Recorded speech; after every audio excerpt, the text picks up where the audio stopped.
तो class 11th के MP board के सभी विद्यार्थी, और आज मैं राजनीति शास्त्र का आपको सेट बी समझाऊंगा। ठीक है, पहले मैंने आपको सेट ए बता दिया है। ये 3 तरह के पेपर है, इन तीनों पेपरों में ही आपका रियल पेपर समाहित है ना, डायरेक्टली नहीं बता सकते, आपको समझदार है ना।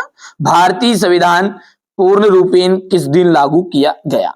26 जनवरी 1900, ठीक है, 47 को। नौकरशाही शब्द का सर्वप्रथम प्रयोग किया था द गार्ने ने। ठीक है, राज्यसभा का जो कार्यकाल है वो कितने वर्ष का होता है? 6 वर्ष का होता है। कानूनों की व्याख्या करने वाला सरकार का अंग है न्यायपालिका। राजनीतिक सिद्धांतों को आदर्शोन्मुख बनाने का प्रयास किया, तो ये क्या था आपका? लियो स्ट्रास। और भारत इनमें से किस प्रकार का राज्य है? तो हमारा जो भारत है वो धर्मनिरपेक्ष राज्य है। ठीक है, यहाँ किसी एक धर्म को बढ़ावा नहीं दिया जाता। ठीक है भैया, चलिए इसके बाद अंतिम रूप से पारित भारतीय संविधान पर 284 सदस्यों ने अपने हस्ताक्षर किए। ब्यूरो शब्द का प्रयोग ड्रायर वाली मेज अथवा लिखने की डेस्क से होता था। अरस्तु ने 158 देशों के संविधान का अध्ययन किया। बिना किसी को हानि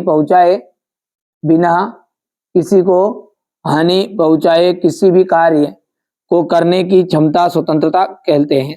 भारतीय संविधान में समानता को मौलिक अधिकार के रूप में, ठीक है, सम्मिलित किया गया है। भारतीय संविधान में 11 नागरिकों के कर्तव्यों की व्यवस्था की है। पहले का आपका जाएगा 26 नवंबर 1949 मौलिक अधिकार। ठीक है, मौलिक अधिकार का आपका जाएगा ये भारतीय संविधान का भाग 3।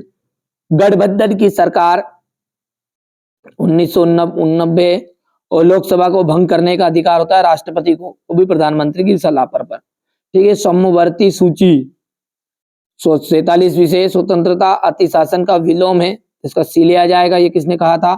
इंटरनेट का उपयोग करने वाले कौन थे भाई मेरे? ठीक है, तो नेटिजन थे।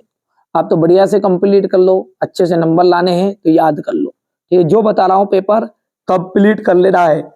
ये आपका सेट बी है, सेट ए है। ठीक है, इन्हीं में आपका सब कुछ समाहित है, आप तो देख लेना।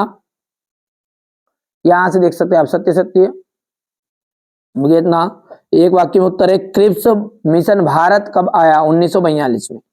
भारत में प्रथम आम चुनाव किस वर्ष हुआ था? 1952 में। भारतीय संसद कितने सदन है? तो 2।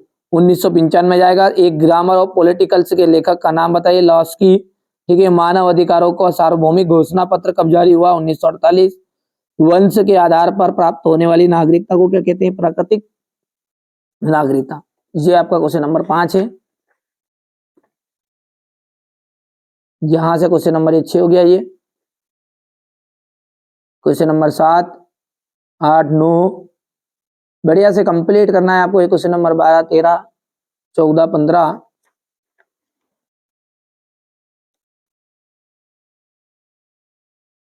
मौलिक अधिकारों की विशेषताएं लिखी है। ठीक है, संसद की 4 शक्तियां लिखी है। धन विधेयक तथा साधारण विधेयक में अंतर, ग्राम पंचायत की प्रमुख कार्य, स्थानीय स्वशासन के प्रमुख कार्य बताने हैं, नागरिकों को राजनीतिक कर्तव्यों का प्रकाश डालना है, प्रत्यक्ष मतदान प्रणाली के गुणों का वर्णन कीजिएगा,